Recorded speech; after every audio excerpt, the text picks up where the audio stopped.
Hello everyone, a very good morning to all of you. Welcome to BPSC Concept Wala. Today is 20th July and June, sorry, 20th June, and we will see the important news articles from the newspaper Indian Express. जो भी हमारे exam के लिए important होगा, prelims as well as mains के लिए, वो हम आपके साथ डिस्कस करेंगे। आपको पता है फॉर्मेट, हम सबसे पहले न्यूज़पेपर देखेंगे ताकि आपको फोमो ना हो, ये ना लगे कि कुछ छूट गया है। उसके बाद हम अपने पीपीटी से पढ़ाई करेंगे और आपको हम न्यूज़ का एनालिसिस करके बताएंगे। ठीक है, तो ये देखिए हमारे न्यूज़ का सबसे पहला हेडलाइन है, दो सेल्फ ऑब्सेस्ड पर्सन, बहुत याराना चल रहा है, दोनों साथ मिल रहे हैं, पैक्ट साइन किया जा रहा है। ये कौन है? ये नॉर्थ कोरिया के प्रेसिडेंट है और ये पुतिन है जो कि रशिया के प्रेसिडेंट है। ओके, इनका नाम क्या है? इनका नाम है किम जोंग उन। ठीक है, उसके बाद ये फिर से वही इजराइल वाला है ना, आपको हम बताएंगे आज। बाकी केजरीवाल को रिहा कर दिया गया है, उनको बेल मिल गया है। मोदी जी गए हुए हैं कहाँ? Srinagar. For what? For the yoga day है आज। आप सभी को happy yoga day.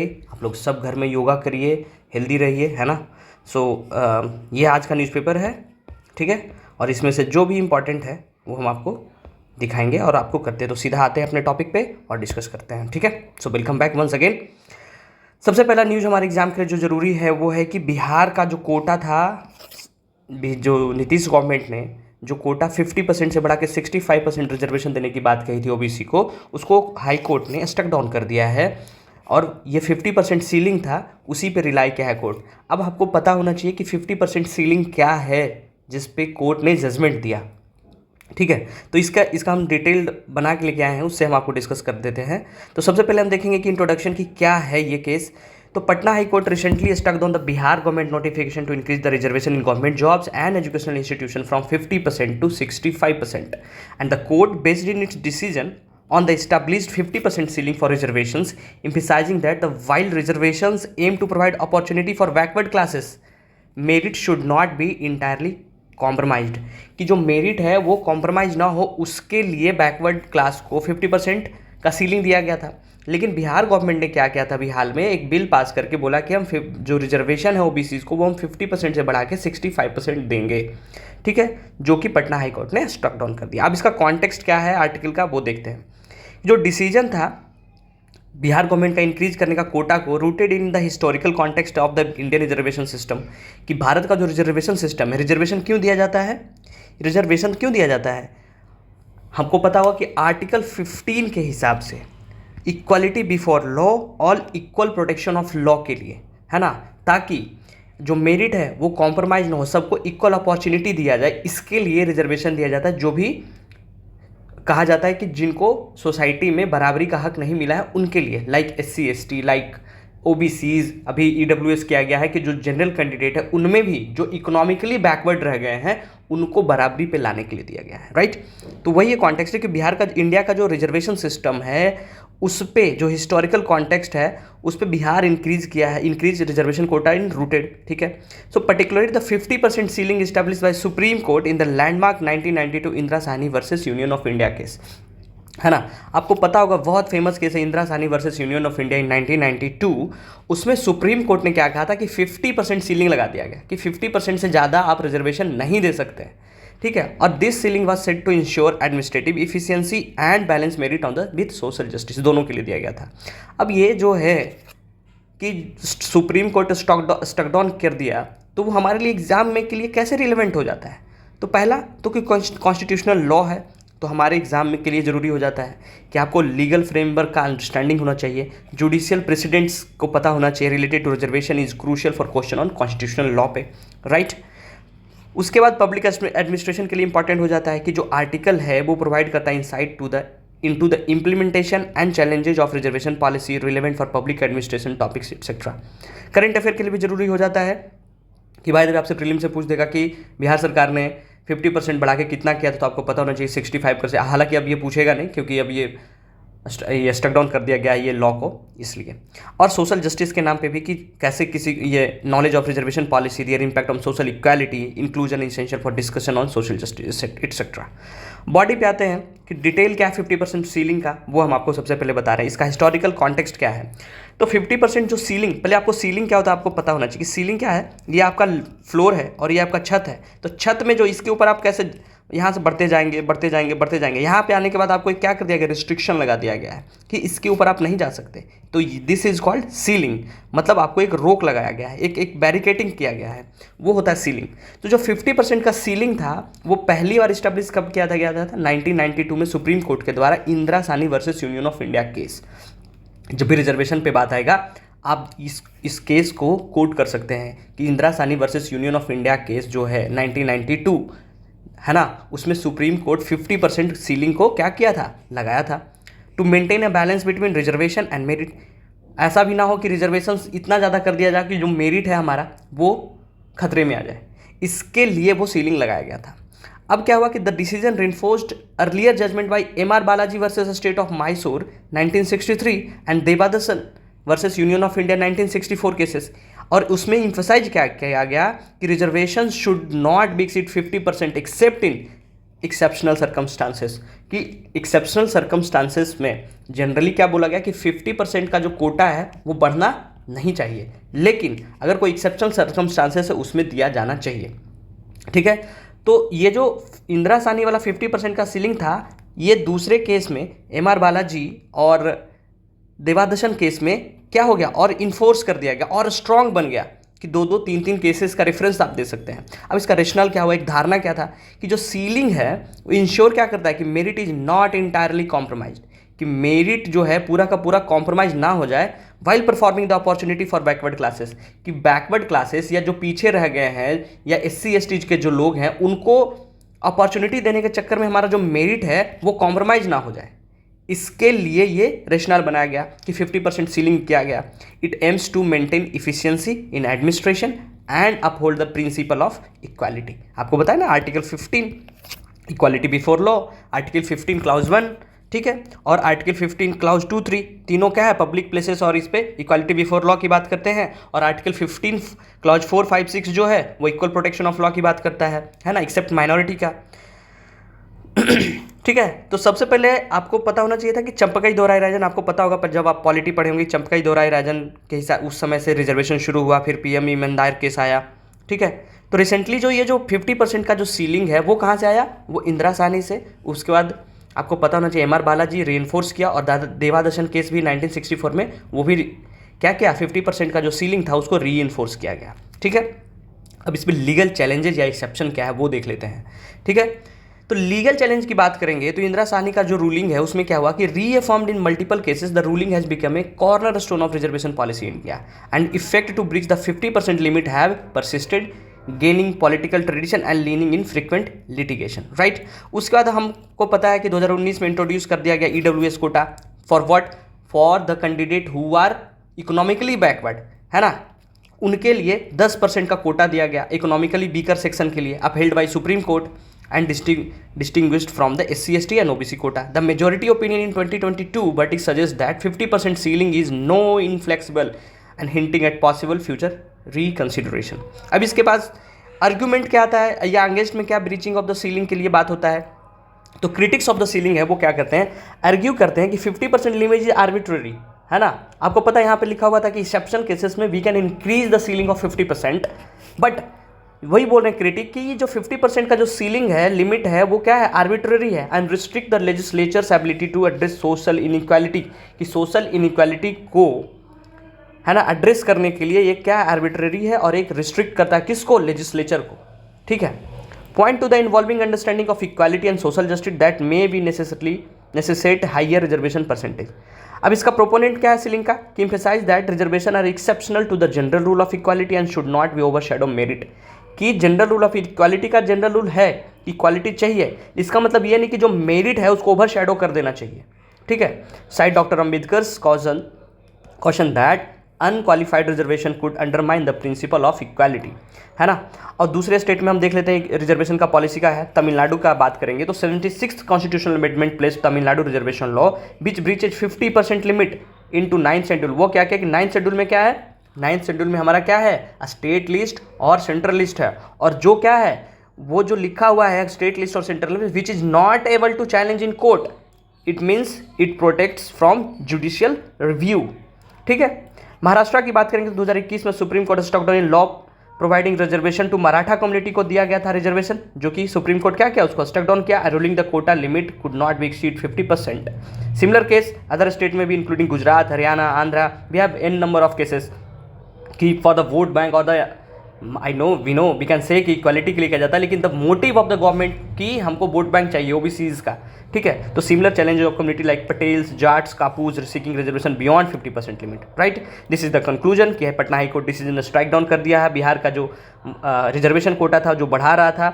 ongoing legal and political debates surrounding by the 50% ceiling on reservation, while reservation are crucial for social justice, maintaining a balance with merit and administrative efficiency remains a challenge, and the evolving prejudices and the social demands may eventually lead to re-evaluation of this ceiling, but for now it stands as a significant constraint on expanding reservations, right।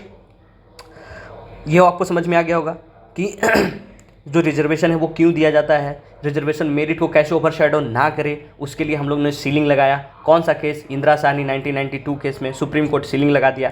इसमें से आपको एक चीज़ और पता होना चाहिए जो हम आपसे डिस्कस कर दे रहे हैं। आप सुनते होंगे कि एक होता है वर्टिकल रिजर्वेशन, एक होता है हॉरिजेंटल रिजर्वेशन। तो वर्टिकल रिजर्वेशन और हॉरिजेंटल रिजर्वेशन आपको हम ब्रीफ में डिस्कस करते रहे कि मान लीजिए आपको पता है कि किस तरह से हमारा जो सोसाइटी है या हमारा जो गवर्नमेंट के द्वारा किया गया जनरल, फिर क्या ओबीसी, फिर क्या है एससी और एसटी। ये समझ लीजिए 4 पिलर हैं जो चारों का है कि एसटी का है, एससी का, ओबीसी है और जनरल का है।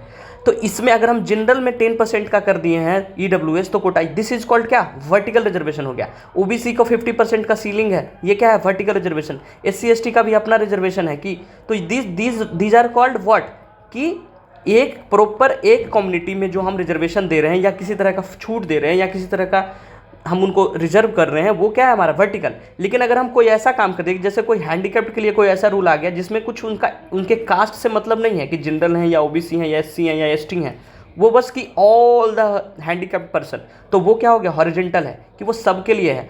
अगर हम बात करेंगे वीमेंस का, कि अगर हम वीमेन को रिजर्वेशन करेंगे 33% seats are reserve for women, so we are not mentioning there कि दैट रिजर्वेशन इज, है ना, कि for only for general women और ओबीसी वीमेन और एसटी वीमेन और SC women. No, that reservation, that 33% reservation is for all the womens, so this reservation is called horizontal reservation. I hope आपको समझ में आ गया होगा। बाकी किसी एक दिन हम लोग अच्छे से रिजर्वेशन पे बात करने के लिए बहुत सारा चीज़ है, बहुत सारा आर्टिकल्स है, बहुत सारे लॉ हैं जो हम बात करेंगे, ठीक है। फिलहाल एग्जाम के लिए इतना ही इंपॉर्टेंट था, ठीक है। उसके बाद एक इंपॉर्टेंट न्यूज़ क्या था कि move ahead the GST council must not deter any further on pending reform, कि ये जीएसटी काउंसिल की बात करेंगे। तो हम पहले आज जीएसटी देखेंगे, जीएसटी क्या है, जीएसटी किस चीज़ के लिए काम करता है, ठीक है, और हमको जीएसटी काउंसिल का काम क्या है। इसमें वही हो गया कि हम लोग रिकॉर्ड हाई किए हैं, 2.1 लाख करोड़ अप्रैल में जीएसटी कलेक्ट किए हैं, तो उसी पे वो किया गया। इंपॉर्टेंट हमारे लिए वो नहीं है कि क्या है, बस हमारे लिए इंपॉर्टेंट है आपको पता होना चाहिए जीएसटी क्या है, जीएसटी काउंसिल क्या है और भी बॉडीज क्या है उसके बारे में, ठीक है। तो शुरू करते हैं। पहले जीएसटी है क्या, जीएसटी क्या है, जीएसटी एक तरीका है कि जो आप जो टैक्स देते हैं, कौन सा टैक्स, इनडायरेक्ट टैक्स जो हम लोग हैं, इनडायरेक्ट जो टैक्सेशन सिस्टम था, इनडायरेक्ट टैक्सेशन सिस्टम, उसके जगह पे हम जो इनडायरेक्ट टैक्स कलेक्शन के लिए हम एक इंटीग्रेटेड सिस्टम लेके आए जीएसटी करके, जिसको क्या बोलते हैं, गुड्स एंड सर्विसेज टैक्स। ये इम्प्लीमेंट कब हुआ, 1 जुलाई 2017 को। ये लॉ कैसे बना, 101, है ना, 101वां, है ना, कॉन्स्टिट्यूशनल अमेंडमेंट एक्ट 2016 में ये इंट्रोड्यूस किया गया और ये कहाँ ऐड किया गया, कॉन्स्टिट्यूशन में, कहाँ, आर्टिकल 279A में, ओके। अब इसमें 3 तरह का जीएसटी होता है। एक सेंट्रल जीएसटी होता है जिसको आप सुनते होंगे सीजीएसटी, एक होता है स्टेट जीएसटी जिसको सुनते होंगे एसजीएसटी, और एक सुनते होंगे integrated GST IGST. So these are the 3 type of GST. कि सेंट्रल जीएसटी जो सेंटर के जो अपना पैसा लेती है टैक्स के रूप में, इनडायरेक्ट टैक्स वाला, वो हो गया सेंट्रल जीएसटी। जो स्टेट के पास क्या, वो स्टेट हो गया। और जो सरकार क्या करती है, कॉम्पनसेट करती है स्टेट गवर्नमेंट को, वो होती है इंटीग्रेटेड जीएसटी, ठीक है।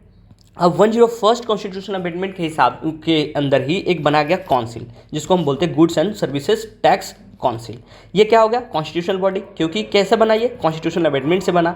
इसके अंदर कौन कौन से मेंबर होते हैं, पहले तो फाइनेंस मिनिस्टर होंगे हमारे, यूनियन फाइनेंस मिनिस्टर। उसके बाद minister of state in charge of revenue और फाइनेंस, है ना, इंडिपेंडेंट मिनिस्टर ऑफ, इंडिपेंडेंट जो स्टेट होते हैं मिनिस्टर ऑफ स्टेट के, है ना, इंचार्ज इन रेवेन्यू और फाइनेंस, वो होंगे। और तीसरे कौन, minister in charge in finance taxation और other minister nominated by each state government. हर एक स्टेट गवर्नमेंट जो है नॉमिनेट करता है अपना एक मिनिस्टर को, वो सो इतने लोग इसके क्या होंगे, मेंबर होंगे। ओके, उसके बाद अदर बॉडी हम देख लेते हैं। आप लोग कहीं कहीं न्यूज़पेपर में कभी कभी देखते हो एक GSTN होता है, इसको क्या बोलते हैं, goods and services tax network. ये क्या है, ये एक बॉडी है। किस तरह का बॉडी है, non profit non governmental company है ये, है ना तो इसको गवर्नमेंट बनाई है, kind of you can say कि इट्स ए NGO। ठीक है, जो NGO है वो किस लिए काम करती है, ये क्या करती है, GST को IT इंफ्रास्ट्रक्चर और सर्विसेज प्रोवाइड करती है। किसको, सेंटर को भी एज वेल एज स्टेट को भी, दोनों को ये IT और इंफ्रास्ट्रक्चर सपोर्ट प्रोवाइड करती है। तो आपको ध्यान क्या रखना है, GSTN is a type of non profitable non governmental company which helps in IT infrastructure and services to state and centre. उसके बाद आप एक और सुनेंगे GSTAT, अभी हाल में जस्टिस मिश्रा इसके प्रेसिडेंट बने हैं, इसीलिए GST एपेलेट ट्रिब्यूनल हो जाता है। ये क्या है, ये इस्टेब्लिश कब किया गया, 2017 में, CGST एक्ट 2017 के अंदर। और ये क्या है, ये एक स्टैट्यूटरी बॉडी हो जाता है और ये पहला एपेलेट अथॉरिटी होता है। आपको GST से रिलेटेड कोई भी डिस्प्यूट होता है तो वो कहाँ जाएंगे, वो आप जाएंगे GSTAT में। ठीक है, इससे ज़्यादा कोई इंपॉर्टेंट है नहीं डिस्कस करने के लिए। ठीक है, we have discussed all the things.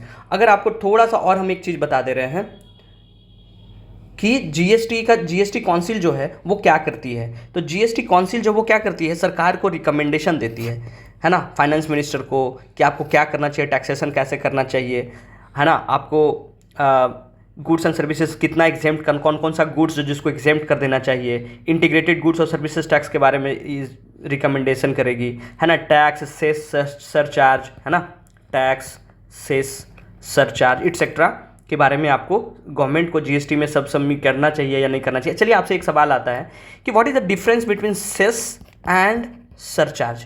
आप इसको बताइएगा कमेंट बॉक्स में, बहुत ही बढ़िया सवाल, हम आपको कल डिस्कस करेंगे कि डिफरेंस बिटवीन सेस, आपको हम लिख दे रहे हैं, सेस वर्सेस सरचार्ज।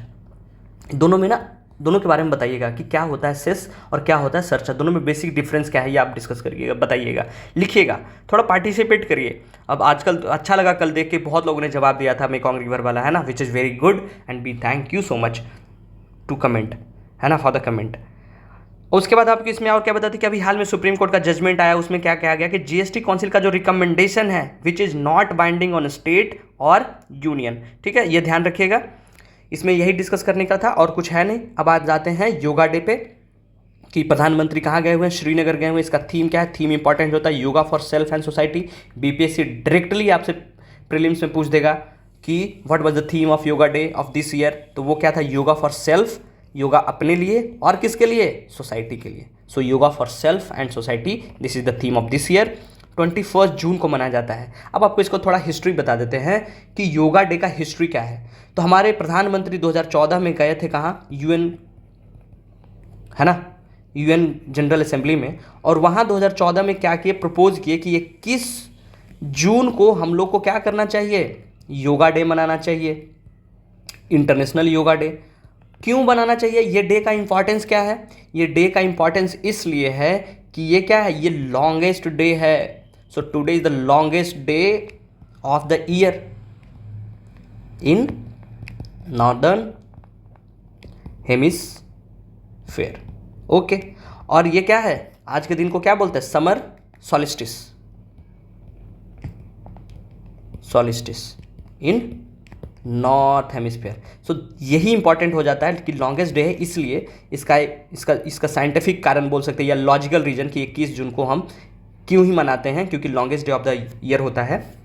और 2014 से मोदी जो प्रपोज किए तो इसको एक्सेप्ट किया गया और इंटरनेशनल डे ऑफ योगा हम लोग मनाते हैं। तो इस बार कहाँ मनाया जा रहा है, श्रीनगर में। ये ध्यान रखिएगा कि पूछ देगा कि कहाँ मनाया गया था, श्रीनगर में, और yoga for self and society ये इसका थीम है। अब आते हैं आगे, अब आते हैं प्लेसेस इन न्यूज़ में, जो आज म्यांमार को देखेंगे कि म्यांमार जो है, म्यांमार का आर्म ग्रुप जो है accuse military for breaking ceasefire, कि वहाँ का जो मिलिट्री, आपको पता है कि म्यांमार में कोई गवर्नमेंट नहीं, वहाँ आर्मी रूल कर रही है, वहाँ कू हो गया था, है ना। तो कू होने का, तो वो म्यांमार का जो आर्म ग्रुप है वो एक्यूज कर रहा है कि वहाँ का जो मिलिट्री है वो सीज फायर को ब्रेक कर रहा है। तो हमारे लिए इंपॉर्टेंट क्या जाता है, हमारे लिए बस इंपॉर्टेंट हो जाता है म्यांमार। अब सबसे पहले आपको ये देखिए, म्यांमार का मैप है जो आपको दिखा रहे हैं, this is the map of Myanmar, हमारा पड़ोसी राज्य है। तो हम लोग ना म्यांमार से कहाँ तक बॉर्डर करती है, ये आंध्रा हो गया, ये सॉरी आंध्रा बोले, अरुणाचल हो गया, अरुणाचल, नागालैंड, है ना, मणिपुर और मिजोरम, ये है शेयर। हमारा बॉर्डर शेयरिंग कितना है, हम लोग बॉर्डर शेयर कितना शेयर करते हैं, आई थिंक 1643 किलोमीटर, यही आसपास होगा, इतना किलोमीटर का बॉर्डर शेयर करते हैं हम लोग, ठीक है। तो देख रहे हैं कि जब बॉर्डर हम इतना शेयर कर रहे हैं तो यहाँ का कुछ ना कुछ इथनिक कम्युनिटी जो होगा, कुछ इधर के होंगे, कुछ उधर के होंगे, कुछ इधर के होंगे, कुछ उधर के होंगे। तो क्या कि बर्मा पासपोर्ट रूल के हिसाब से हम लोग क्या किए थे, एक बनाए थे कि फ्री मूवमेंट रिजीम।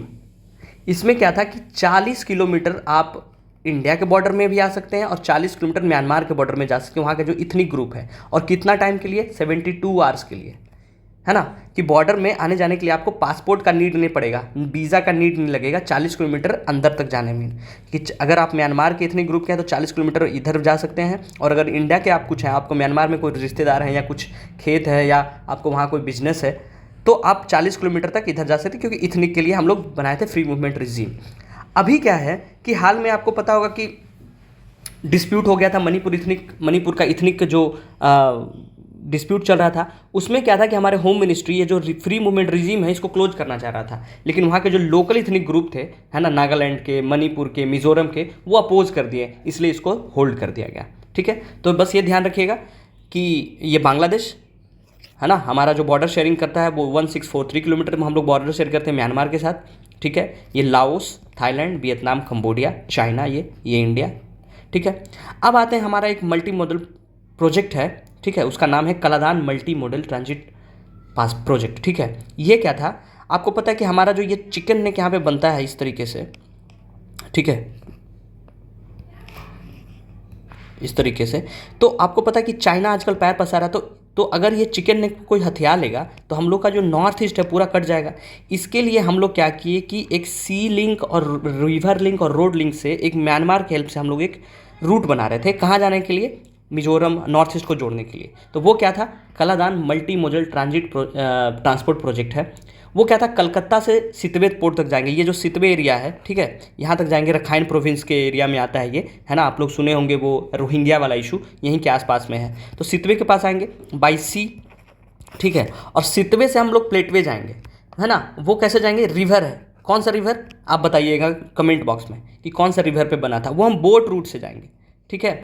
और प्लेटवे से हम फिर मिजोरम जाएंगे, कैसे, बाई रोड। तो ये प्रोजेक्ट था, लेकिन अभी होल्ड कर दिया गया क्योंकि वहाँ गवर्नमेंट फॉर्म नहीं है, वहाँ की गवर्नमेंट अभी आर्मी चला रही है, और वहाँ के जो लोकल वो कौन सा, Arakan army, right, Arakan army जो थे वो लोग अपोज कर रहे हैं, ठीक है, इसलिए हम लोग अभी इसको होल्ड किए। लेकिन Kaladan multi modal transit transport की बात है तो आपको ध्यान रखना है कि वो इंडिया और म्यांमार के बीच का है, कलकत्ता से होकर सितवे जाएंगे, सितवे से प्लेटवे और प्लेटवे से मिजोरम, ठीक है, यही इंपॉर्टेंट है। बाकी आपको ध्यान रखना है कि हम लोग कितना बॉर्डर शेयर करते हैं, प्री मूवमेंट रिजीम याद रख लीजिएगा, इनफ है।